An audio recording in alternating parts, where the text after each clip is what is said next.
चलिए, आज हम लोग जो है अर्थशास्त्र पढ़ने वाले हैं और अर्थशास्त्र जो है आपके एग्जाम के दृष्टिकोण से अभी फिलहाल बहुत महत्वपूर्ण भूमिका अदा कर रहा है। आप हर एक एग्जाम देखेंगे, जहां से पहले कम प्रश्न पूछे जाते थे वहां से अब ज्यादा प्रश्न पूछे जाते हैं। ठीक है, तो इकोनॉमिक्स एक ऐसा सेक्शन है जहां के प्रश्न जो होते हैं वो आप आसानी से बना सकते हैं और ज्यादा पढ़ना भी नहीं। यहाँ 5 से 6 चैप्टर अगर आप इकोनॉमिक्स के पढ़ लेते हैं तो उससे बाहर प्रश्न आज तक नहीं पूछा गया। किसी भी कंपटीशन में 5 से 6 चैप्टर के ही प्रश्न पूछे जा रहे हैं, उससे ज्यादा बाहर आपका नहीं जाता है। इसीलिए कुछ सब्जेक्ट है जो आसान हो जाता है क्योंकि उसका वास्ट सिलेबस नहीं है। जैसे हिस्ट्री है, हिस्ट्री इतना बड़ा सब्जेक्ट है, एनिशिएंट, मिडिवल, मॉडर्न, खास करके भारतीय इतिहास एक अपने आप में एक विशाल सब्जेक्ट। लेकिन इकोनॉमिक्स की बात करें तो 4 से 5 चैप्टर में आपका ये कंप्लीट हो जाता है। इसीलिए जो जो आसान है, जो जो हम आसानी से कम मेहनत में कर सकते हैं उस पर ज्यादा आपको फोकस करना चाहिए। तो एक रणनीति के तहत आप कंपटीशन की तैयारी करेंगे तो आपको आसानी होगी एग्जाम को क्रैक करने में। ठीक है, तो यहां पर सबसे पहले हम जानेंगे कि अर्थशास्त्र कहते किसको है। ठीक है, तो अर्थशास्त्र सिंपल सा शब्द आप कह सकते हैं कि आवश्यकताएं क्या होती है, अनंत होती है और आपके पास साधन सीमित है और आप उन्हीं सीमित साधनों में जब अपनी आवश्यकताओं की पूर्ति कर लेते हैं तो वही अर्थशास्त्र कहलाता है। और आज हम लोग अर्थव्यवस्था से रिलेटेड पढ़ेंगे और यहां पर आप देख पा रहे होंगे कि अर्थव्यवस्था, अर्थव्यवस्था का जो अर्थ होता है वो आप देखेंगे कि अर्थ और व्यवस्था से मिलकर के बना है। अर्थव्यवस्था जो है अर्थ और व्यवस्था से मिलकर बना है। अर्थ का मतलब होता है रुपया, अर्थ का मतलब क्या हो गया, धन, रुपया, और व्यवस्था मतलब उसको सुचारू रूप से चलाना। किस प्रकार से रुपया का सही प्रकार से संचालन होगा वह आपका अर्थव्यवस्था के तहत किया जाता है। किसी भी देश की अर्थव्यवस्था ही उसका जो होता है ग्रोथ का, कह सकते हैं जिस देश की अर्थव्यवस्था जितना बेहतरीन मैनेजमेंट होगा वह देश उतना तरक्की करेगा, विपत्ति में भी वह आगे बढ़ते रहेगा। ठीक है, अब सबसे पहला शब्द यहाँ पे लिखा गया है इकोनॉमिक्स, फादर ऑफ इकोनॉमिक्स। तो वो किसको कहा जाता है, फादर, हस्तक्षेप की नीति। अब कहेंगे कि ये क्या होता है, अहस्तक्षेप की नीति क्या होता है। देखिए, अगर आप इतिहास में पढ़ते होंगे या पढ़े होंगे कभी, या नहीं पढ़े फिर भी जान लीजिए, एक चरण था पूंजीवाद का, वाणिज्यवाद का। ठीक है, तो वाणिज्यवाद और व्यापार दोनों में अंतर होता है। उपनिवेशवाद, वाणिज्यवाद, व्यापार, इसमें अंतर क्या है, जब किसी राजा के संरक्षण में कोई देश जब व्यापार करता था दूसरे देश के साथ वहां के सरकार के संरक्षण में, तब उसको वाणिज्यवाद कहा जाता था। ठीक है, तो उसमें क्या होता है कि कंपनी में मालिकाना हक वहां की सरकार की भी होती, तो सरकार अपने मन से कोई भी दिशा निर्देश देता था, निर्णय देता था और उसके माध्यम से ही कंपनी को चलना पड़ता था। अगर सिंपल सा एग्जांपल लेते हैं, अगर आपको कोई बिजनेस करना है, आप कोई सेटअप डाले और कोई दूसरा व्यक्ति आके आपको निर्देश दे या आप जिससे पूंजी लिए वो कहे कि आपको ये करना है, ऐसे करना है, तो क्या बिजनेस करने में मजा आएगा, नहीं आएगा। या जब आप दो पार्टनर मिलकर कोई बिजनेस सेटअप डालते हैं और आप कुछ और सोच के कुछ और बता रहे हैं, दूसरा कोई कुछ और आएगा बताने के लिए, कहेगा ऐसे करो, तो क्या वह बिजनेस आगे बढ़ेगा, नहीं बढ़ेगा। तो व्यापार वाणिज्य जो है या जितना स्वतंत्र हो, जितना बिना किसी के हस्तक्षेप से हो, वो ज्यादा बेहतर है। और अहस्तक्षेप की नीति एडम स्मिथ के द्वारा लाया गया, तो यानी हस्तक्षेप नहीं करना है, व्यापार वाणिज्य में हस्तक्षेप नहीं करना है, जिस कारण से एडम स्मिथ को इतिहास का क्या कहा गया, पिता कहा गया। कई बार एक बुक का नाम पूछेगा कि अर्थशास्त्र के रचयिता कौन है, तो अब ये कंफ्यूज मत हो जाइएगा कि उसमें मार दीजिएगा एडम स्मिथ, तो ये नहीं है। अर्थशास्त्र जो ग्रंथ है उसके रचयिता विष्णुगुप्त है।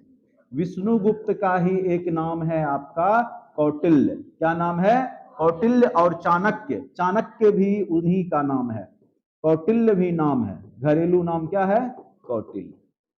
चूंकि इन्हें कूटनीति में महारत हासिल थी, इन्हें कूटनीति में महारत हासिल थी, जिस कारण से इनको क्या कहा गया, कौटिल्य कहा गया। ठीक है, तो उसमें खास करके हम लोग पढ़ेंगे जो कितने प्रकार की इकोनॉमी है, उसके बाद इंडियन इकोनॉमी, भारतीय अर्थव्यवस्था के बारे में पढ़ेंगे, कितने प्रकार की है उसके बारे में आज हम लोग। तो मेन रूप से आज का क्लास जो है इकोनॉमिक्स का फर्स्ट क्लास है, इसीलिए आप लोग इसको जो है अच्छे से समझने का प्रयास कीजिए, और स्टार्टिंग से जब आप पढ़ेंगे तो आपको अच्छे से समझ में आएगा। ठीक है, चलिए अब देखिए यहां पे लिखा हुआ है अर्थव्यवस्था, दो शब्दों से मिलकर बना है। पहला है अर्थ, जिसका मतलब होता है मुद्रा। मुद्रा मतलब समझ ही रहे हैं, आपका मुद्रा क्या है? रुपया। आपका मुद्रा क्या है? रुपया। पाकिस्तान का क्या है? टाका है कि रुपया ही है? बांग्लादेश का क्या है? टाका है। ठीक है, नेपाल का क्या है? रुपया है। तो एक से अधिक देशों का एक मुद्रा हो सकता है, सभी जगह रुपया। और रुपया जो आया है, रूपकम शब्द से आया है, और सर्वप्रथम इसको शेरशाह सूरी ने बनवाया था। अगर कहेगा कि रुपया शब्द कहां से आया है, तो शेरशाह सूरी मुगल समय से आया है, और वहीं से आपका चांदी के सिक्का को रुपया कहा जाता था। अभी भी हम लोग दाम बोलते हैं, कितना दाम में कोई प्रोडक्ट देते हैं। दाम मतलब होता है तांबे का सिक्का। मुगल काल में तांबे के सिक्कों को दाम कहा जाता था, और वह प्रचलन इतना है कि पीढ़ी दर पीढ़ी वह जो भाषा है दाम, रुपया, ये सब आपका आ रहा है। आज का अभी भी बिहार में देखिएगा, कई लोग जो वृद्ध होंगे बोलेंगे कितना टका में देते हैं, जबकि ये मुद्रा भारत का नहीं है। लेकिन फिर भी बिहार बंगाल के लोग टका शब्द का प्रयोग करते हैं, क्योंकि बांग्लादेश भी कहीं ना कहीं भारत का ही पार्ट था, और बिहार बंगाल का ही पार्ट था। बिहार भी बंगाल का पार्ट था, बांग्लादेश भी बंगाल का ही पार्ट था। तो कहीं ना कहीं अब वर्तमान में वो अलग हो चुका है, लेकिन कहीं ना कहीं लोगों का आवागमन पहले प्राचीन समय से होते आया है, आधुनिक इतिहास में भी है। नहीं, बांग्लादेश का निर्माण तो 1971 में हुआ है ना, और उससे पहले वो पाकिस्तान बना, पूर्वी पाकिस्तान 1947 में। उससे भी पहले तो वो इंडिया का ही पार्ट था। तो कहने का अर्थ है कि वही मुद्रा का सही तरीके से चलन करना, यानी व्यवस्था का मतलब होता है सही तरीके से चलन करना। अभी आप देख रहे होंगे कई देश जो है अभी क्राइसिस आया हुआ आर्थिक रूप से, तो कहीं ना कहीं वहां की आर्थिक जो अर्थव्यवस्था है उसको सही ढंग से नहीं चलाया गया। जैसे श्रीलंका में इकोनॉमी रूप से क्राइसिस हो गया है, पाकिस्तान की भी स्थिति बदतर हो गई है। ठीक है, वहां भी जो है भुखमरी बहुत ज्यादा बढ़ रहा है, लोगों के पास समस्याएं आती है। तो ये समस्या क्यों आती है? तो यही है, सही ढंग से मुद्रा का चलन नहीं करना। अभी वियतनाम आप चले जाइएगा, सॉरी वियतनाम बोल रहे हैं, दक्षिण अमेरिका में एक देश है, उसका नाम वेनेजुएला। वेनेजुएला, ठीक है। तो वेनेजुएला में दक्षिणी अमेरिकी देश है वेनेजुएला, जबकि पेट्रोलियम का खान है, सिर्फ पेट्रोलियम का ही खान है। इतना धनी मनी देश है कि अगर आप जाइएगा तो एक कप चाय आपको 1 लाख रुपया मिलेगा। इंडियन करेंसी से आपको 1 लाख रुपया पे करेंगे तब जाके आपको एक कप चाय मिलेगा। ठीक है, तो ऐसा क्यों हुआ? क्योंकि वह सही ढंग से मुद्रा का चलन नहीं कर सका। अगर कोई देश तरक्की करना चाहता, अमीर होना चाहता है, और वो चाहेगा कि मुद्रा को, सांकेतिक मुद्रा को जो है नोट छाप देंगे उससे अमीर हो जाए। आप जाइएगा ना अफ्रीका देश में, तो आपको 1 किलो अगर सब्जी लेना है तो कम से कम तो 1,000 पीस गिन के दीजिएगा, तब जाकर के वो आपको 1 किलो सब्जी देगा। ठीक, तो वहां पे मुद्रा का डिवैल्यूएशन हो गया। तो जरूरत से ज्यादा मुद्रा भी अगर आप मार्केट में ला देते हैं, आरबीआई ला देगी, तो स्वाभाविक सी बात है कि महंगाई बढ़ जाएगी।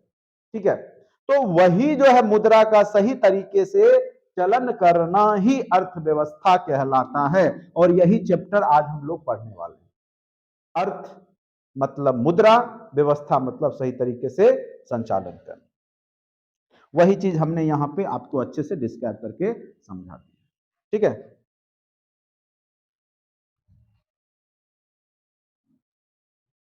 अब जो है मानव, कोई भी जीव जगत में है, मानव खास करके यही रुपया धन का जो है यूज करता है। और वह कोई भी मानव दो प्रकार का ही एक्टिविटी करता है, एक आर्थिक, दूसरा गैर आर्थिक। जैसे हम और आप हैं, ठीक है, तो हम आर्थिक कार्य में लगे हुए, क्योंकि फ्री में तो आपको पढ़ाते नहीं है। तो हमारा काम है आर्थिक, और आपका जो आप पढ़ रहे हैं तो आप गैर आर्थिक काम कर रहे हैं। तो इस धरातल पे इकोनॉमी रूप से दो ही काम होता है, एक आर्थिक, दूसरा गैर आर्थिक। कोई व्यक्ति धन कमाने में लगा हुआ है और कोई व्यक्ति समाज की सेवा करने में मुफ्त में लगा हुआ है। तो जब आपको आर्थिक उपार्जन नहीं होता है तो वो गैर आर्थिक कार्य हुआ। जब आर्थिक उपार्जन होता है, ठीक है, जिससे इनकम जनरेट होता है, तो हम बोलते हैं आर्थिक गतिविधि। तो दो ही प्रकार के कार्य होते हैं, एक आपका हो गया इकोनॉमिकल एक्टिविटी, एक हो गया आपका नॉन इकोनॉमिकल एक्टिविटी। तो दो ही प्रकार के कार्य आपको देखने को मिलेंगे, एक पैसे कमाते हैं और दूसरा पैसे नहीं कमाते हैं। जैसा कि हम अभी पैसे कमा रहे हैं पढ़ा के, और आप जो है क्या कर रहे हैं, पैसे नहीं कमा रहे, आप सर्विस ले रहे हैं, ठीक है। चलिए, उसके बाद है अर्थव्यवस्था में हम इकोनॉमिकल एक्टिविटी डिस्कस करते हैं, ठीक। और जिसमें मेन रूप से आपका इकोनॉमिकली एक्टिविटी में आपका प्रोडक्शन हो गया, क्या हो गया, प्रोडक्शन हो गया। उसके बाद एक्सचेंज हो गया, उसके बाद क्या हो गया, एक्सचेंज हो गया, इन्वेस्टमेंट हो गया, डिस्ट्रीब्यूशन हो गया, ठीक है। तो ये मेन रूप से आर्थिक गतिविधि के पार्ट होते हैं। अब हम लोग पढ़ेंगे टाइप्स ऑफ इकोनॉमी, इकोनॉमी के कितने प्रकार, ठीक है। तो इकोनॉमी के कई स्तरों पे प्रकार हैं, बांटा गया है। ऐसे मेन रूप से अगर आप देखेंगे तो यहां पर तीन भागों में यहां पे इकोनॉमी को बांटा गया है। सबसे पहले है आपका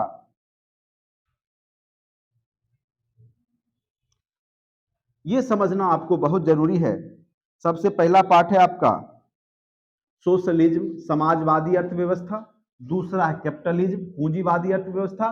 तीसरा है मिश्रित अर्थव्यवस्था। यह प्रश्न कई बार पूछे गए हैं कि भारत का इकोनॉमी किस प्रकार का है, तो भारत का क्या है, मिश्रित अर्थव्यवस्था। सबसे पहले हम लोग पढ़ेंगे कि सोशलिज्म क्या होता है, समाजवाद। समाजवाद शब्द तो ऐसे कार्ल मार्क्स के द्वारा दिया गया था, और समाजवादी व्यवस्था को लाने वाले भी अगर सर्वप्रथम शुरुआत उन्होंने ही किया था। एक समय था कि पूरा औद्योगिक क्रांति के बाद विश्व दो भागों में बटा था, एक पूंजीवादी और दूसरा समाजवादी। पूंजीवादी केवल और केवल मुनाफे को ही प्रधानता देता, उसको समाज से मतलब नहीं। जैसे अमेरिका में जो वहां के राष्ट्रपति भी होंगे, खास करके वो देखेंगे बिजनेसमैन ही होंगे। वहां की जितनी भी संस्थाएं होंगी, जैसे हमारे यहाँ रेलवे सरकारी संस्थान है, गवर्नमेंट के द्वारा संचालित होती है। एरोप्लेन या जो भी है आपका वायुयान, ये सारे हमारे यहाँ क्या है, सरकारी। धीरे धीरे हम भी उसी तर्ज पे जा रहे हैं, वो अलग बात है। लेकिन शुरुआती दौर में हमारा पूरा मेन रूप से जो, चूंकि हमारा देश क्या है, मिक्स्ड इकोनॉमी, हमारे यहाँ गवर्नमेंट का भी है और साथ साथ आपके प्राइवेट लोगों का भी। आप देखते होंगे कि जैसे टेलीफोन कंपनी है, बीएसएनएल भी हुआ करता था सरकारी, अब धीरे धीरे उस पर सरकार ने ध्यान नहीं दिया तो वो खत्म हो गई। लेकिन अभी भी थोड़ा बहुत कभी कभी देखने को मिलता है सिम उम बेचते हुए, बीएसएनएल का लीजिए, बीएसएनएल का लीजिए, ठीक है। लेकिन हमने किसको सपोर्ट कर दिया, तो हमने इस कैपिटलिज्म, पूंजीवादी जो बिजनेसमैन है उनको सपोर्ट कर दिया, और जियो जो आपका सिम है वो हमने लगा दिया, क्योंकि उसकी फैसिलिटी अच्छी है। तो कहने का अर्थ है कि जिस अर्थव्यवस्था का मुख्य उद्देश्य सिर्फ पैसा कमाना होता है, उसका उद्देश्य समाज की सेवा करना नहीं होता। कितने स्टूडेंट्स हो जो जियो के वैकेंसी का एग्जाम दिए हो, फॉर्म डाले हो, परीक्षा दिए हो और आपका सिलेक्शन हुआ है, उसमें भी तो हजारों लाखों की संख्या में इंप्लॉय है। लेकिन अब आप जब देखते हो कि बीएसएनएल था तो हर एक साल 4000 5000 इंप्लॉय की नियुक्ति होती थी उस संस्थान में, इंजीनियर हो चाहे उससे जुड़े हुए टेक्नीशियन हो, तो हर एक लेवल पे लोगों की भर्ती होती थी। लेकिन अब यहाँ पे क्या होगा, यहाँ पे भर्ती कैसे होता है, भाई भतीजावाद। अगर हम पहले से उसमें मैनेजर बन गए तो हम अपना जितना भी आसपास का है उस सबको लेके बुला करके उसमें सेटल कर दें, ठीक है। तो कहीं ना कहीं फायदा भी है और नुकसान भी है। समाजवाद में क्या होता है, समाजवादी इकोनॉमी में समाज के सभी वर्ग के लोगों को, विशेष रूप से सभी वर्ग जितने भी, सबको समान रूप से मौका दिया जाता है। जैसे गवर्नमेंट जॉब है तो उसमें क्या है कि आप सबको मौका मिलता है, आप सरकारी वैकेंसी डालते हैं और आप जब एग्जाम पास करते हैं तो सबको बराबर मौका मिलता है, ठीक है, नौकरी करने के लिए। तो वो समाजवादी अर्थव्यवस्था के तहत हो गया।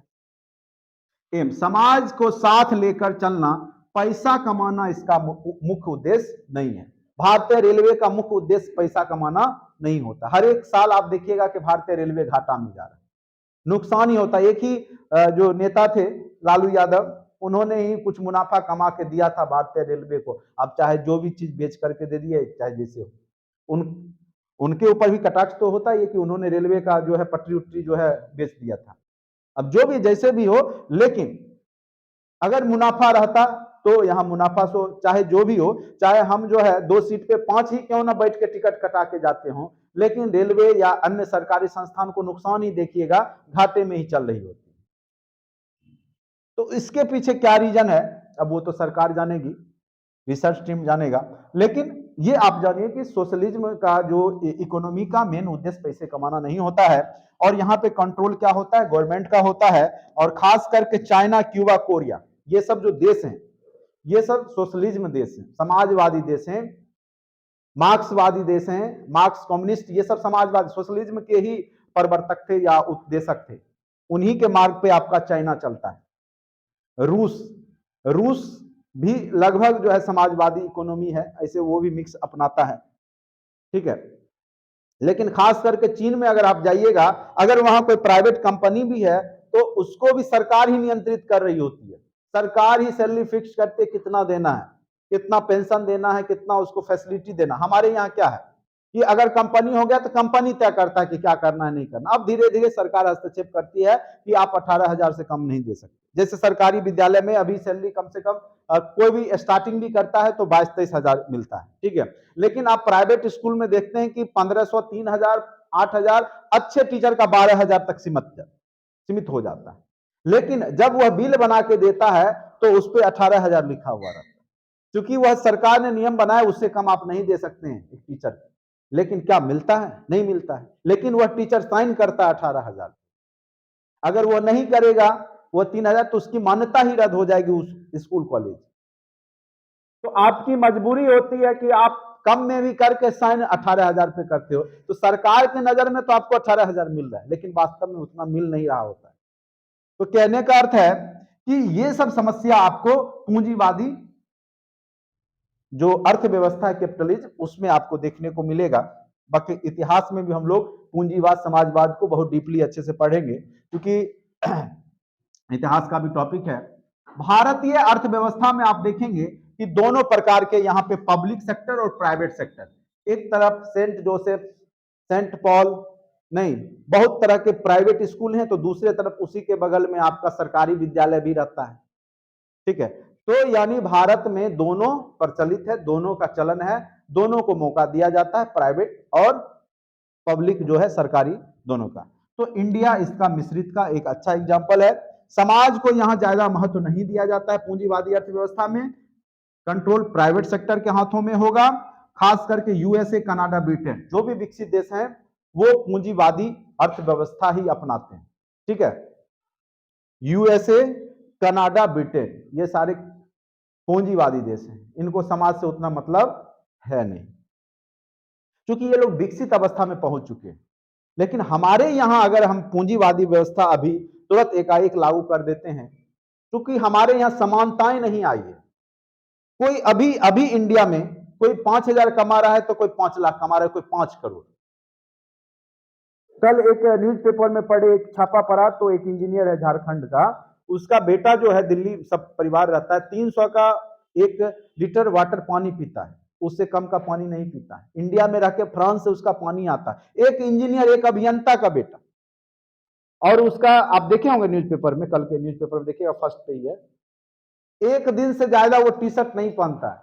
वो जो हमारे माननीय प्रधानमंत्री को भी दाव दिया, उसका बेटा जो है एक दिन से ज्यादा एक टी शर्ट को नहीं पहनता है, और टी शर्ट का दाम कम से कम 4,000, 5,000, 30,000 तक का टी शर्ट, 30,000, 35,000। अब सोच लीजिए एक अभियंता कितना भ्रष्टाचार करके कितना पैसा कमाया कि उसके फैमिली में 300 का लीटर का पानी जो पिया जाता है, 300 प्रति लीटर भर दिन में कितना पीता है, अब सोच सकते हैं, ठीक है। तो ये सब भी देखने को मिलेगा, ठीक है। तो यहां पे आपको भेदभाव नहीं मिलेगा। डिसएडवांटेज भी लेकिन है, प्रॉपर लीडरशिप नहीं होता है। सरकारी नौकरी अगर मिल जाए, जाइए एसबीआई बैंक अपने आप को सरकारी नौकर समझता है, नहीं, आपके साथ तो कैसा बिहेव करेगा। और चले जाइए आईसीआईसीआई में, एक्सिस में चले जाइए, पानी फ्री सब लेके आएगा तुरंत, तुरंत अकाउंट, एक दिन में अकाउंट खुल जाएगा। एसबीआई में 3 दिन चक्कर लगाना पड़ेगा। नहीं, सरकारी इंजीनियरिंग कॉलेज में जाइए, एडमिशन नहीं होगा, परीक्षा पास कीजिए, हेंटेन। प्राइवेट में जाइए, देखिए उसको तो पैसा से मतलब है, जब तक पैसा नहीं दिए एडमिशन किसी तरीका से आपका ले लेगा, उसके बाद देखिए उसका बिहेव नहीं। तो कहने का अर्थ है कि दोनों में अंतर है। हाँ, तो यहाँ पे एक चीज डिसएडवांटेज भी है सोशलिज्म का कि प्रॉपर लीडरशिप नहीं होता है। सरकारी विद्यालय या सरकारी कॉलेज में कितना पढ़ाई होता है आप जान रहे हैं, लेकिन प्राइवेट में मजबूरन भी थोड़ा बहुत पढ़ाई कराना पड़ता है। ठीक है, तो यहाँ पे क्या होता है कि लीडरशिप का यहाँ पे देखने को मिलेगा कि लीडरशिप आपका नहीं होगा प्रॉपर ढंग से, टाइमली या जो भी हो। आप देखिए सरकारी विद्यालय के स्टूडेंट को और प्राइवेट का देखिए, प्राइवेट में पढ़ाई होना हो लेकिन टाइमली जाएगा, ड्रेस पूरा प्रॉपर वे में, बैग के साथ किताब उताब कलम सब कुछ रहेगा उसके पास। लेकिन जब आप सरकारी में देखिएगा तो कोई उसको पूछने वाला नहीं है, कहीं आया खिड़की से कूद के भाग गया, कोई देखने वाला है उसको। तो वहां पे यानी लीडरशिप जो नेतृत्व है शिक्षकों के द्वारा वो सही ढंग से नहीं होता है। ये हर एक सरकारी संस्थान में जाइए, ऑफिस में जाइए, नहीं तो आप देखिएगा अधिकारी लोग तो खास करके 2 बजे आएंगे। आप बहुत लोग जो है बीपीएससी पास करके अधिकारी बनेंगे, तो उसमें क्या होगा कि आएंगे 2 बजे और 4 बजे के बाद आपको दर्शन नहीं देंगे, 2 घंटा ही ऑफिस टाइम रखते हैं। ठीक है, तो कहने का अर्थ है कि प्रॉपर लीडरशिप जो होना चाहिए काम के प्रति वो थोड़ा सा कम दिखता है। और इसमें क्या है डिसएडवांटेज कि भेदभाव दिखेगा। प्राइवेट वाले अपना आदमी को ज्यादा सैलरी, ठीक है, अपना जैसे अगर हम मैनेजर हैं तो अपना भाई, अपना जो आसपास का लोग है उसको ज्यादा उच्च पोस्ट दे देंगे, और जो बाहर ही आया उसको नीचे वाले में अपना लेबर बना के खटवा दें, कर ही सकते हैं ना। ठीक है, तो ये सारी समानताएं जो विशेषताएं हैं, तो ये आप लोग अच्छे से समझ गए होंगे। ठीक है, अब इसके ऊपर हम लोग देखते हैं इंडियन इकोनॉमी। ठीक है, भारतीय अर्थव्यवस्था, भारत में मिश्रित अर्थव्यवस्था है, यह प्रश्न कई बार पूछे जा चुके हैं। यहां पे गवर्नमेंट और पब्लिक सेक्टर और प्राइवेट सेक्टर दोनों का कंट्रोल है। ठीक,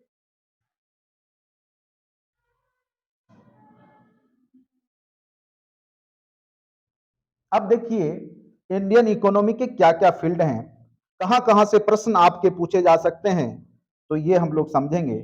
और वो है आपका 3 सेक्टर में बांटा गया है। प्राइमरी सेक्टर प्राथमिक क्षेत्र, सेकेंडरी द्वितीयक क्षेत्र, सर्विस सेक्टर सेवा क्षेत्र। ठीक है, 3 सेक्टर में बांटा गया है। और प्राथमिक सेक्टर यानी आप देखिएगा कि प्राइमरी सेक्टर हम लोग प्राचीन समय से इकोनॉमी के रूप में इसका यूज कर रहे हैं, जैसे खेती करना, फसल उपजाना, जैसे पशुपालन करना, मधुमक्खी पालन करना, मत्स्य पालन करना, ये हमारा प्राचीन बिजनेस है। और कोरोना के टाइम पे यही चल रहा था, बाद बाकी बंद हो गया। जो लोग किसान देखे खेती में ज्यादा विशेष रूप से, क्योंकि सारा कुछ बंद था इंडस्ट्रीज, तो लोग करते क्या, तो लोग खेती पे विशेष जोर दिए, खेती ज्यादा किए, ढंग से किए। तो कहने का अर्थ है कि प्राथमिक सेक्टर में हम लोग जो बेसिक बुनियादी चीजें उसको करते आ रहे हैं। खास करके इसमें हम आप कह सकते हैं कृषि को रख सकते हैं, कृषि प्राइमरी सेक्टर का है। मत्स्य पालन, मछली को जो पालते हैं, प्राइमरी सेक्टर है। वन से जो लकड़ी काट के लाते हैं, वन से जो जड़ी बूटी ला करके रखते हैं, जैसे बाबा रामदेव है, जहां तहां जो है उनका आदमी खोजते फिरता है, वो लत्ती उत्ती जो होता है, गुड़ी चुड़ी जो गिलोय बोलते हैं, जंगल झाड़ से उठा के ले जाता है, वहां जो है बेच लेता है। अब बाबा भी जो है छोटा सा एक डब्बी 100-150 में बेच लेते हैं, जो वो 5 से 6 रुपये केजी या जो है ले जाते होंगे। ठीक है, तो वो जो व्यक्ति काम कर रहा है वो प्राइमरी सेक्टर में, लेकिन बाबा रामदेव का जो प्रोडक्ट है पतंजलि, वो हो गया आपका द्वितीय, वो प्रोडक्ट बना दिए, विनिर्माण कर दिए, तो उद्योग जब स्थापित कर दिए, जैसे गेहूं उपजाया तो वो प्राइमरी सेक्टर, उससे जो इनकम हुआ प्राइमरी किसान। लेकिन जब वह पार्ले जी बन जाएगा, ब्रिटानिया का बिस्किट बन जाएगा, जब आप पैक खरीदेंगे तो फिर वह द्वितीय क्षेत्र उसकी कमाई उद्योग से जो हुआ, इंडस्ट्री से हो गया, ठीक है।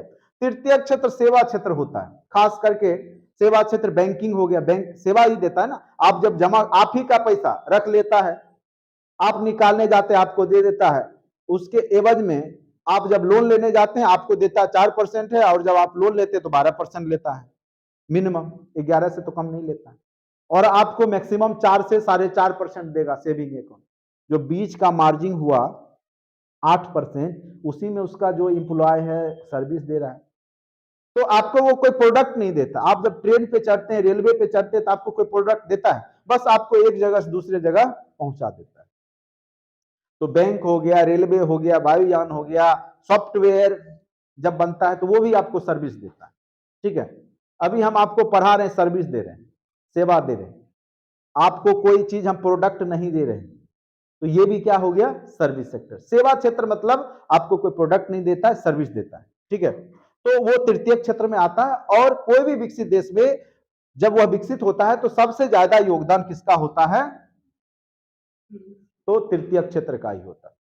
जब हमारा देश आजाद हुआ था तो उस समय सबसे ज्यादा योगदान कृषि क्षेत्र का था, प्राथमिक सेक्टर का, क्योंकि हमारा देश ही है कृषि प्रधान देश, भारत एक कृषि प्रधान देश अभी भी है, लेकिन धीरे धीरे हमने सेवा क्षेत्र पे ज्यादा जोर दिया।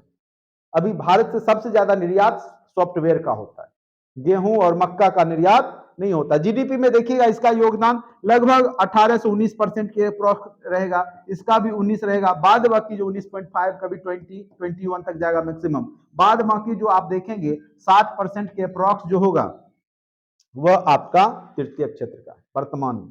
तो ये भी प्रश्न पूछा जाएगा कि वर्तमान में सबसे ज्यादा किस क्षेत्र का योगदान है, तो वो योगदान है आपका तृतीय क्षेत्र का, और इसको हम सेवा क्षेत्र बोलते हैं, सर्विस सेक्टर। सर्विस सेक्टर के अंतर्गत आप समझ गए, बैंकिंग हो गया, रेलवे हो गया, जो भी आपको जैसे LIC कंपनी हो गया, कई बार दे देगा ऐसा, कंपनी का नाम LIC दे देगा, ये सेवा क्षेत्र की कंपनी है क्या है। और इसमें आपका इंडस्ट्री हो गया, इंडस्ट्री आप चाहे कपड़ा उद्योग ले लीजिए, चाहे आप टाटा स्टील फैक्ट्री ले लीजिए, जितने भी औद्योगिक है, विनिर्माण है, इंफ्रास्ट्रक्चर बनाने वाली कंपनी, सारा द्वितीय क्षेत्र के अंतर्गत है।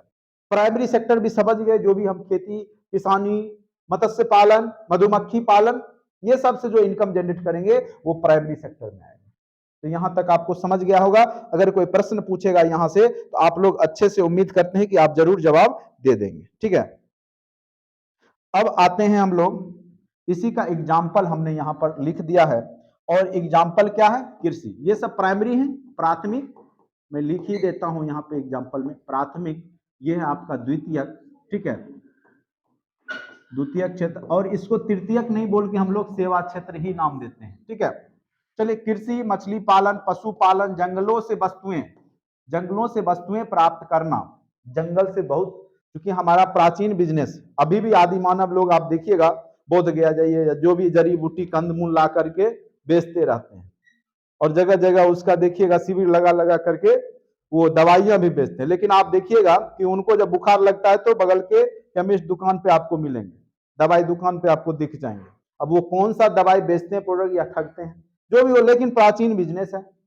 तो जंगलों से भी जड़ी बूटी लकड़ियां आपको प्राप्त होती है। उसके बाद आप देखिए उद्योग, निर्माण कार्य, जो भी उद्योग निर्माण कोई प्रोडक्ट आपका बन रहा है, चाहे कपड़ा उद्योग ले लीजिए, खनिज उद्योग ले लीजिए, लौह इस्पात उद्योग ले, सीमेंट उद्योग, कुछ भी है वो सारे द्वितीय क्षेत्र में। परिवहन हो गया, बस रेलवे सेवा, ये सब क्या है, सेवा क्षेत्र है। संचार हो गया, टेलीफोन मोबाइल सर्विस देता है, एयरटेल आपको सर्विस देता है, वोडाफोन सर्विस, ये सब तो बेचारा गया वोडाफोन, जियो है सिर्फ, ठीक है। तो वो भी सरकार की नीति के कारण, ठीक है। अब बैंक BSNL क्यों खत्म हो गया, क्योंकि सरकार ने उसको सपोर्ट नहीं किया। अब तीसरा बैंकिंग, बैंकिंग भी क्या है आपका, सर्विस सेवा क्षेत्र। चलिए, अब अर्थव्यवस्था के प्रकार नेक्स्ट टाइप का हम पढ़ेंगे कि अर्थव्यवस्था जो है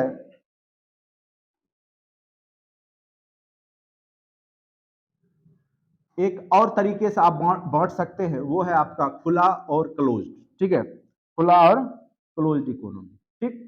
तो इसमें हम लोग क्लोज्ड अर्थव्यवस्था किसको कहते, पहले वो सब जो जहां एक्सपोर्ट इंपोर्ट नहीं हो, आयात निर्यात नहीं करे, अभी ऐसा कोई देश नहीं है वर्तमान में जो कंप्लीट रूप से आयात निर्यात नहीं करे। 1991-92 से पहले भारत भी क्लोज्ड इकोनॉमी था, ठीक है। ये भी दूसरे देशों को यहाँ पे व्यापार करने नहीं देता। लेकिन मनमोहन सिंह जब वित्त मंत्री थे उस समय, ठीक है, तो इन्होंने एक योजना लाया था, एलपीजी योजना। एलपीजी, लिबरलाइजेशन, प्राइवेटाइजेशन, ग्लोबलाइजेशन, उदारीकरण। यह प्रश्न इस बार बीपीएससी में भी पूछ दिया। उसके बाद निजीकरण, नहीं, निजीकरण, उदारीकरण, निजीकरण, वैश्वीकरण। ये एलपीजी योजना 1991-92 में आई, ठीक है, मतलब ये कॉन्सेप्ट आया और उसके बाद देखा गया कि भारत का इकोनॉमी बहुत तेजी से ग्रोथ किया। अब देखिए, अगर आपके पास पूंजी नहीं है, आपके पास जमीन है, अगर कोई बिजनेसमैन आता है, कहता है कि हम अपना बिल्डिंग बनाएंगे, बिजनेस करेंगे और आपको जो है 10,000 का महीना देंगे, कोई बेवकूफ ही इंसान होगा जो कहेगा कि नहीं, इसको रहने दीजिए, हम आपको नहीं देंगे। या तो वो मूर्ख है या वो इकोनॉमी को समझ नहीं रहा। अगर समझदार व्यक्ति होगा तो वो तुरंत दे देगा कि कोई बात नहीं, बनाइए, बस ऊपर वाला मंजिल हमको रहने के लिए दे दीजिएगा, बाकी आप बिजनेस की। रह भी लिया उसी के रूम में, रूम रेंट भी ले लिया उसका, जो खुद कभी पूरे जिंदगी में घर नहीं बना सकता। अब उसको क्या है, मंथली इनकम आ गया, मॉल खोल दिया बड़ा बड़ा, उसके जमीन में कोई और खोला, कोई और पूंजी निवेश किया, कोई और इंफ्रास्ट्रक्चर बनाया, और फायदा किसको अब मिलने लगेगा? तो जो जमीन का मालिक है उसको, जिसके पास पूंजी नहीं था, जो इस जन्म में तो वो नहीं बना पाता। तो कहने का अर्थ है कि उसको फायदा मिलना शुरू हो गया ना। एलपीजी वही तो है, उदारीकरण। आइए, लगाइए, कोई दिक्कत नहीं है, ठीक है, धीरे धीरे ना दिक्कत देंगे, पहले आइए तो। उसके बाद निजीकरण, प्राइवेट सेक्टर को खुला दे दिया गया, आइए लगाइए अपना, सरकार को का ही नहीं, आप प्राइवेट भी है तब भी स्कूल खोलिए, कॉलेज खोलिए, इंफ्रास्ट्रक्चर बनाइए, बिजली दीजिए, विद्युत भी देखते हैं प्राइवेट हो गया। उसके बाद क्या क्या ग्लोबलाइज्ड किया, बाहरी जो विदेशी कंपनियां उसको भी बुलाया, आओ भाई तुम्हारे पास ज्यादा पैसा है, इंडिया तो ऐसे ही कंगाल है पहले से, तुम लोग आओगे दोगे तभी ना तरक्की होगा, साफ वाली बात। तो वैश्वीकरण मतलब पूरे विश्व के कंपनियों को, पूरे विश्व के देश को, जैसे आप चिप्स खाते हैं, कुरकुरे खाते हैं, ठीक है, कोका कोला पीते हैं, थम्स अप पीते हैं, मिरिंडा पीते हैं, आपका पैसा ले गया, आप ही का पानी यूज किया, बेगूसराय में लगाया प्लांट, अभी आपका जो है सोर्स यूज कर रहा है, आपका पानी का लेयर नीचे जाएगा, कमाई किसको होगा? पेप्सी कोका कोला कंपनी को। यानी आपके यहाँ तो खनिज संपदा का महत्व है नहीं उतना, पानी को बूझते हैं, ऐसे ही है, फ्री है। आप जाइए, चीन क्या करता है, चावल नहीं उपजाता है, काहे? वो जानता है कि 1 केजी चावल उपजाने में 50 लीटर पानी लगेगा, और 1 रुपये के हिसाब से भी जोड़िए, अगर यह हमारे पास प्राकृतिक संपदा है, 50 रुपया तो ऐसे ही खर्चा हो गया, जो भी हो, 1500 से 2000 लीटर 1 केजी में। अब सोच लीजिए कितना महंगा। वो समझता है कि आने वाले समय में जो लड़ाइयां होगी वो पानी के लिए होगा, हवा के लिए होगा, ऑक्सीजन के लिए। अभी देखा ना, कोरोना सीन दिखा दिया था, वो झलक था, ट्रेलर था, फिल्म हो सकता है कभी बाद में चले, तो अभी से नहीं। अगर देखो, प्रकृति मौका देता है, आप इतिहास पढ़िएगा, प्रकृति बार बार संभलने का मौका देता है, लेकिन लोग संभलते नहीं, ठीक है। तो जो संभल लेगा, क्योंकि लोगों को लगता है हम तो 50 साल के लिए है ना। अब देखो, अभी 2000 क्या चला, 23, 2080 में हम लोग रहेंगे? नहीं रहेंगे, मैक्सिमम लोग निकल चुके होंगे। तो हम क्यों 2030 मतलब 2090 की बात सोचे, या 2100 के बाद की बात सोचे? जब घटेगा देखा जाएगा। लेकिन बात यह है कि यही बात अगर हमारे पूर्वज सोचते तो क्या आज हम लोग इतने सुख सुविधा में रहते? तो ये बात आपको भी सोचना होगा, और अपने आने वाले पीढ़ी को एक बेहतर समाज, एक बेहतर परिवेश देना होगा, ठीक है। चलिए, तो वैश्वीकरण, हाँ, क्लोज इकोनॉमी जो कंप्लीट रूप से बैन हो, ना आर्थिक कोई भी गतिविधि ना हो, मतलब कहने का अर्थ है ना वो आयात करे ना निर्यात करे। जब सामंतवादी समय चल रहा था, सामंतवाद का प्रकोप होता था, मतलब सामंतवाद जब पूरे विश्व में छाया हुआ था, चाहे इंडिया हो चाहे यूरोप में, तो वो क्या करते, सामंत करते थे, हमारा एरिया में बिजनेस नहीं करोगे। अभी भी देखोगे एक टेम्पू वाला के एरिया में दूसरा टेम्पू वाला घुस जाए, तब देखो कैसे मार के भगा। वही है सामंतवाद। वो टेम्पू को जस्ट में एक एग्जांपल समझाया। वो इसलिए भगाते हैं कि उनका इनकम वो ले जाएगा। वो ये नहीं सोचता है कि अगर वो आएगा मेरे एरिया में, तो हो सकता है जो आदमी आएगा फिर तो जाएगा, तो फिर तो हम ही से जो है वो भाड़ा पे गाड़ी उठाएगा या हमको भाड़ा देगा। तो चूंकि उनको उतना इकोनॉमी का ज्ञान नहीं होता है, उनको लगता है कि अगर हमारे क्षेत्र में आ गया यानी हमारा जो है क्लाइंट को वो ले गया, हमारा पैसेंजर ले जाएगा या हमारा। लेकिन अगर उसको दूसरे दृष्टि से देखा जाए तो वह फायदा दोनों को होता है। अगर एक जगह एक शॉप खुल जाए, ठीक है, और अगर बाहुबली कोई दुकान खोल दिया, बिजनेस खोल दिया, तो दूसरा बिजनेसमैन अगर कमजोर आ गया वहां या लगाया, तो उसको भगाने का प्रयास करता है, किसी तरीका से वो भाग जाए। लेकिन ये नहीं सोचता है कि लोगों की क्या मानसिकता होती है।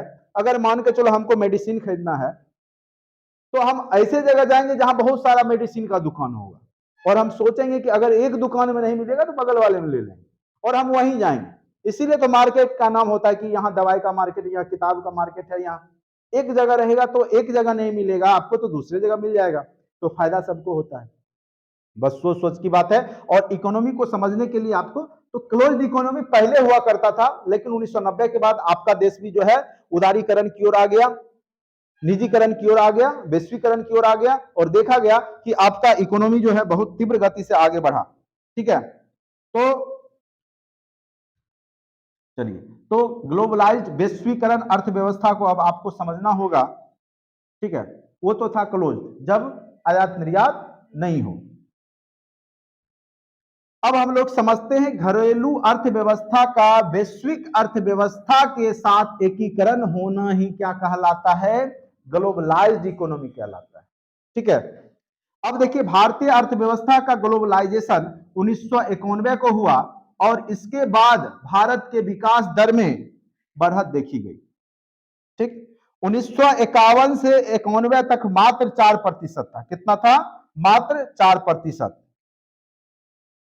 लेकिन उसके बाद क्या देखने को मिला, 1991 से 2002 के बीच में यह बढ़ करके 5.5 हो गया।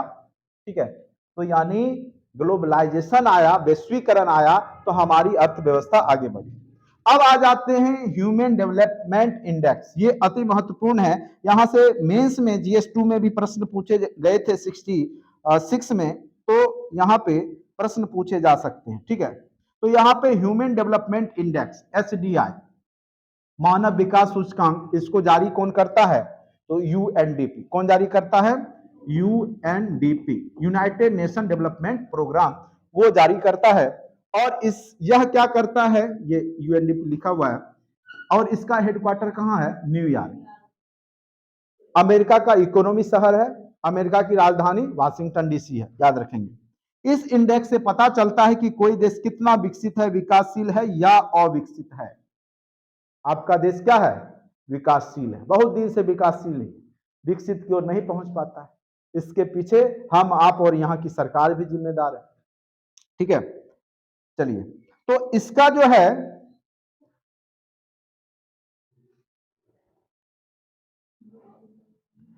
इसका जो निर्धारण होता है वो मेन रूप से कैसे होता है, ये आपको समझना पड़ेगा।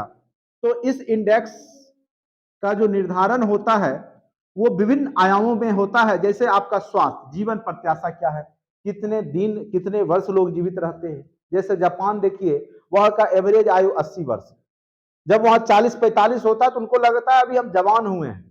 और हमारे देश में देखिए जब 40-50 हो गया तो पहले से हिम्मत हारना, अब तो एज खत्म हो गया। नहीं बोले 40, अब क्या एज कहाँ रहा, अब तो खत्म हो गया। 40 के बाद तो लोग शादी भी नहीं करते, अब एज ही खत्म हो गया। और जापान के लोग 40 साल में सोचते हैं कि अब तो अभी जवान हुए हैं, क्योंकि उनका एवरेज आयु 80 है, वो लोग 100 वर्ष तक जिएंगे। तो वहां का क्लाइमेट, जलवायु बहुत चीज डिपेंड करता है, और रहन सहन, विकसित अर्थव्यवस्था है, साफ सफाई, बहुत सारा बात है जिसपे आपका आयु निर्भर करता है। भोजन भी है, यहाँ के लोग का भोजन जान ही रहे हो, कितना मसालेदार भोजन करते हो। तो मेन तो आपका जो इंजन है, शरीर है।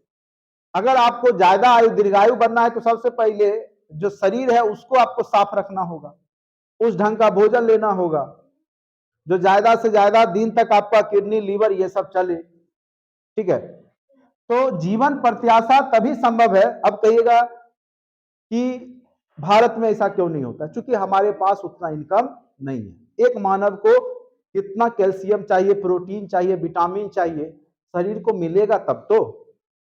ठीक है, अगर आप किसी गाड़ी में व्हीकल है, टू व्हीकल, अगर पेट्रोल नहीं डालेंगे तो चल जाएगा? नहीं चलेगा।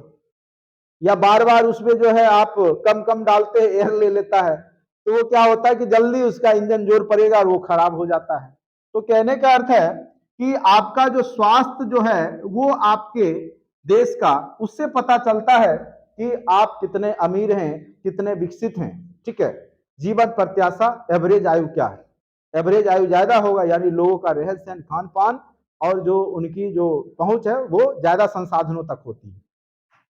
शिक्षा, ठीक है, शिक्षा आप जानते हैं एक महत्वपूर्ण पहलू है।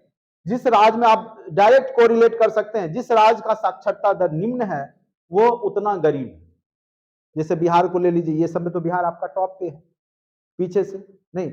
सबसे खराब स्थिति साक्षरता के दर में आप देखेंगे बिहार का, और सबसे ज्यादा गरीबी भी कहां पे है पूरे देश में?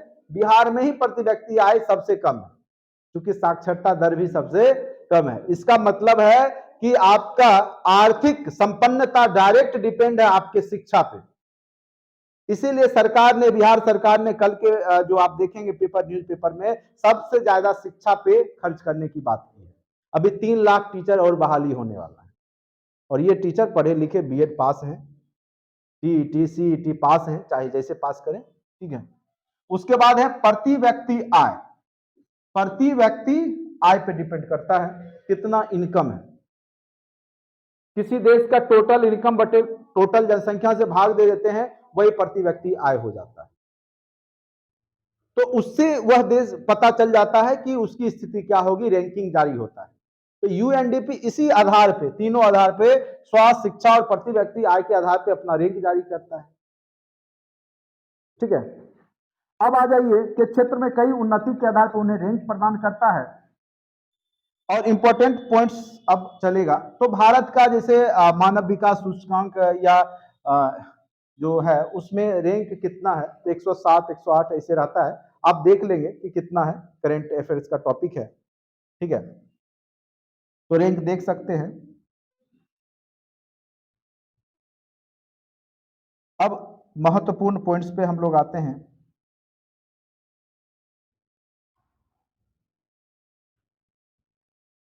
अल्प विकसित देशों में गरीबी का मुख्य कारण क्या है? अल्प विकसित, एक विकासशील देश, विकासशील को ही अल्प विकसित भी कहा गया। खास करके अफ्रीकन कंट्री अल्प विकसित, जो विकसित नहीं है और विकासशील की ओर भी अभी नहीं है। आपका देश तो विकासशील है। उस देश में जो लोग, उनकी आय में बहुत ज्यादा असमानता है, यानी आय की असमानता ही किसी देश का क्या करता है, गरीबी निर्धारण करता है। आपके देश में सबसे ज्यादा आय असमानता, कोई व्यक्ति यहाँ 5,000 कमा रहा है, कोई 50,000, कोई 5 लाख, कोई 5 करोड़, कोई 5 अरब में। ठीक है, पूरे देश का जो मेन इकोनॉमी है मात्र 21% लोग के पास ही है, यानी 80% लोगों का पैसा 20% लोग ही रखे हुए हैं, उन्हीं के पास पैसा है। जन सामान्य लोग यहाँ पे क्या है, गरीबी भूखमरी में जी रहे हैं। तो कहने का अर्थ है कि भारत की गरीबी के पीछे एक ही कारण सबसे ज्यादा है, आय में असमानता। और आय में असमानता का कोई एक कारण नहीं है, इसके पीछे ऐतिहासिक, सामाजिक, राजनीतिक सभी कारण होते हैं। सामाजिक कैसे सो बताते हैं। कोई अगरी जाति है, कोई पिछड़ी जाति है, आरक्षण दिया जाता है पिछड़ी जातियों को, अगरी को क्यों नहीं दिया जाता? इसलिए नहीं दिया जाता, उसकी सामाजिक स्थिति बेहतर है, उसकी सामाजिक स्थिति प्राचीन समय से बेहतर है।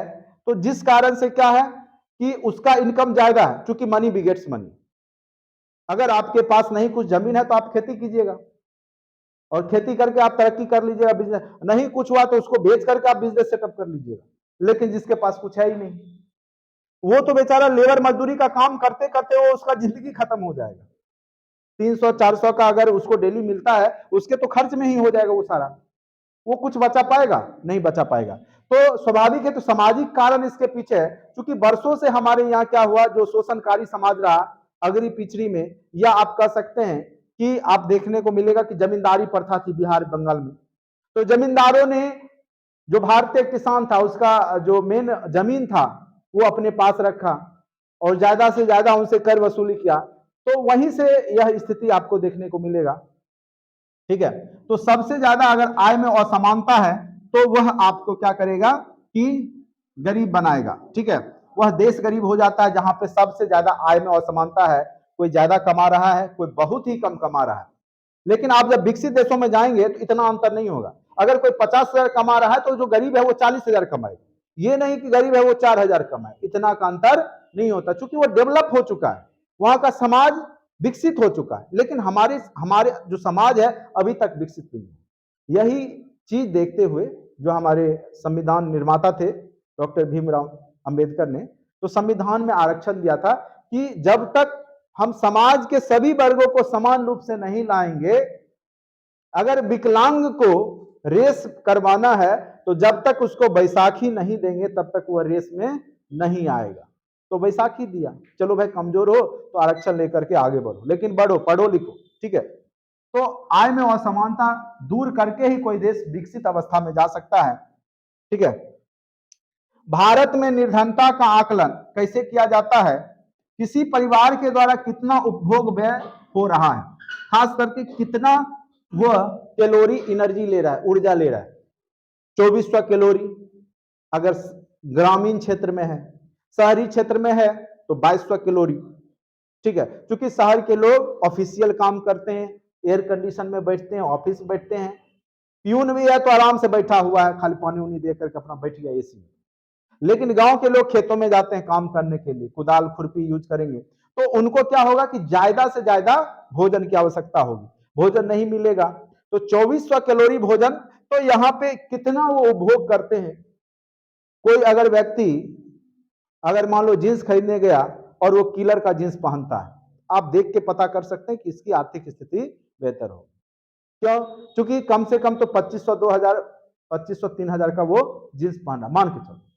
ठीक है, तो वो कितना उपभोग पे खर्च कर रहा है, उससे उसकी आर्थिक स्थिति का अंदाजा लगाया जा सकता है। और भारत में यही उपभोग, आप कितना खर्च करते हैं, प्रति व्यक्ति खर्च कितना हो रहा है, उससे आपका आकलन हो जाता है कि आपका जो है पारिवारिक निर्धनता है या नहीं है। आपके घर में टीवी है, आपके घर में मोटरसाइकिल है, आएगा जब जनसंख्या वो काउंट करने वाला तो वो आपका हर एक चीज नोटिस करेगा। ठीक है, कितना घर का कमरा है, कितना जो है बाइक है, कार है, नहीं तो उसी आधार पर बीपीएल सूची में आपका बिलो पॉवर्टी लाइन के नीचे रखा जाता है या आपके ऊपर रखा जाता है। लेकिन बिहार के लोग उससे भी चालाक है, अंदर जाने देते थोड़े ही हैं, बाहर ही बोलते हैं ये कुछ नहीं है, जो दिख रहा है सिर्फ बाहर दिख रहा है, क्योंकि उनको लगता है कि जितना ज्यादा से ज्यादा फायदा ले ले। इसलिए बिहार में खास करके आकलन करना बड़ी मुश्किल है। ठीक है, जनसंख्या घनत्व भी यहाँ सबसे ज्यादा है, क्योंकि अब बेटा बरसों चला गया, लंदन में भी है, तब भी उसका नाम यहाँ लिखवा देंगे। वो भारतीय नागरिकता खो चुका है तब भी प्रयास करें, लेकिन नागरिकता है तो ऊपर से कट ही जाता है, लेकिन लिखवा तो देते हैं, वो समझते हैं कि यहाँ से चला गया तो अब योजना का लाभ हम सबको मिल जाएगा। ठीक है, और कई केस में मिल भी जाता है। तो ये सब इसीलिए होता है क्योंकि हमारा जो है सिस्टम अभी तक सही ढंग से कंप्यूटराइज नहीं हो पाया। ठीक है, अभी धीरे धीरे हम लोग जनसंख्या खुद पता चल जाएगा, काउंट करने की आवश्यकता ही नहीं होगी, क्योंकि बच्चा जब जन्म लेता है उसके बाद से आप आधार कार्ड जो है 2 साल 3 साल बनवा ही लेते हैं, तो आपको पता तो है ही कि कितना लोग का आधार कार्ड बन चुका है। एक आदमी का 2 आधार कार्ड भी नहीं बन सकता है, तो इतना काउंट करने की क्या आवश्यकता है, इतने एम्प्लॉय को खर्च करने की क्या आवश्यकता है। तो अब होता है जातिगत जनगणना।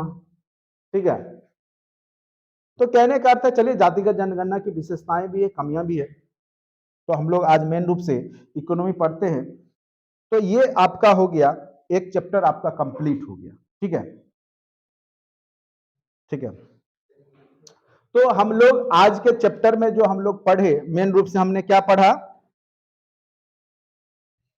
ठीक है, तो हम लोगों ने आज मेन रूप से पढ़ा है वो फिर से एक बार थोड़ा सा थ्रोली कर लेते हैं कि क्या क्या हमने पढ़ा। ठीक है, सबसे पहले आज हमने पढ़ा कि इकोनॉमिक्स कहते हैं किसको, सबसे पहले अर्थशास्त्र किसको कहते हैं। ठीक है, तो आवश्यकताएं अनंत हैं, साधन सीमित है। जो अपने सीमित साधनों में अभी अपनी आवश्यकताओं की पूर्ति कर लेता है वही अर्थशास्त्री है, अर्थशास्त्र है। अर्थव्यवस्था पढ़ा, मुद्रा का सही तरीके से चलन। उसके बाद दो प्रकार की एक्टिविटी होती है इकोनॉमी रूप से, एक आपका क्या हो गया आर्थिक, दूसरा गैर आर्थिक। फिर हमने तीनों के बारे में पढ़ा, समाजवादी अर्थव्यवस्था, पूंजीवादी अर्थव्यवस्था और मिश्रित, और हमारा देश मिश्रित अर्थव्यवस्था है। ठीक है, उसके बाद हम लोगों ने पढ़ा इंडियन इकोनॉमी को 3 सेक्टर में बांटा गया, प्राथमिक, द्वितीयक और सेवा क्षेत्र, जो हमने आपको बता दिया सारा कुछ। उसके बाद हमने क्लोज्ड इकोनॉमी के बारे में पढ़ा, उसके बाद ग्लोबलाइज्ड इकोनॉमी के बारे में पढ़ा, और भारत में कब ग्लोबलाइजेशन आया उसको हमने पढ़ा। ठीक है, उसके बाद हमने ह्यूमन डेवलपमेंट इंडेक्स के बारे में पढ़ा। ठीक है, उसके बाद हमने जो है विकसित देश और अल्प विकसित देशों में गरीबी के कारण को पढ़ा। तो यहां तक हमने पढ़ लिया, जो कि पहला चैप्टर था। और हम यहाँ पे मात्र 6 चैप्टर पढ़ेंगे। मात्र कितना चैप्टर पढ़ने वाले हैं? 6 चैप्टर। एक तो आपका ये हो गया इकोनॉमी के प्रकार, टाइप्स ऑफ इकोनॉमी। दूसरा हम लोग राष्ट्रीय आय पढ़ने वाले हैं, जीडीपी, एनएनपी, ये सब पढ़ेंगे, राष्ट्रीय आय। पहला अर्थव्यवस्था। फिर हम लोग ये जब हो जाएगा उसके बाद हम लोग जो पढ़ेंगे वो आपका पंचवर्षीय योजना पढ़ेंगे। आप देखेंगे सारा प्रश्न यहीं से आता है, यही 5-6 टॉपिक से ही आएगा। आप किसी भी एग्जाम में बैठिए, सारे प्रश्न यहीं से आएंगे। और उसके बाद लिखना चाहते हैं तो लिख लीजिए, पंचवर्षीय योजना के बाद हम लोग पढ़ेंगे गरीबी, गरीबी। उसके बाद हम लोग पढ़ेंगे बेरोजगारी। ठीक है, उसके बाद हम लोग पढ़ेंगे जो आपका बेरोजगारी के बाद मेन रूप से बैंकिंग सिस्टम, पूरा बैंकिंग के बारे में जानेंगे, जो भी आपका चलता है, repo rate, reverse repo rate, ब्याज दर, ये सब क्या होता है, बैंकिंग के बारे में पढ़ेंगे। उसके बाद हम लोग जो बहुत सारी समितियां बनी और उन्होंने रिपोर्ट दिया है इकोनॉमी के फील्ड में, इस क्षेत्र में, तो यहां से प्रश्न पूछे जाते हैं। तो 2, 2, 4, 2, 6, 1, 7, मैक्सिमम 7 चैप्टर हम लोग पढ़ेंगे। और आप चाहे यूपीएससी बैठिए, चाहे आप बीपीएससी बैठिए, चाहे आप ग्रुप डी लेवल का बैठिए, सब में यहीं से प्रश्न आएंगे और सारे प्रश्न आपको पढ़ाया हुआ रहेगा। बस आपका काम क्या करना है कि आप इस थ्योरी को पढ़िए, और मैं फिर जब ऑब्जेक्टिव सेशन लूंगा उसको भी आप अच्छे से देखेंगे, और फिर बाद में हम आपको एक ऑनलाइन टेस्ट सीरीज का लिंक देंगे, बस आप चैप्टर वाइज उसको बना लीजिए। ठीक है, तो अगर आपको अच्छा लगता है तो चैनल को सब्सक्राइब कर लें, और अगर आप जुड़ना चाहते हैं तो आप डिस्क्रिप्शन बॉक्स में लिंक दिया गया है, वहां से आप जुड़ सकते हैं, और लाइव सेशन आपका डेली बेसिस पे भी लिया जाएगा। तो आज के वीडियो लेक्चर में इतना ही। Thank you so much.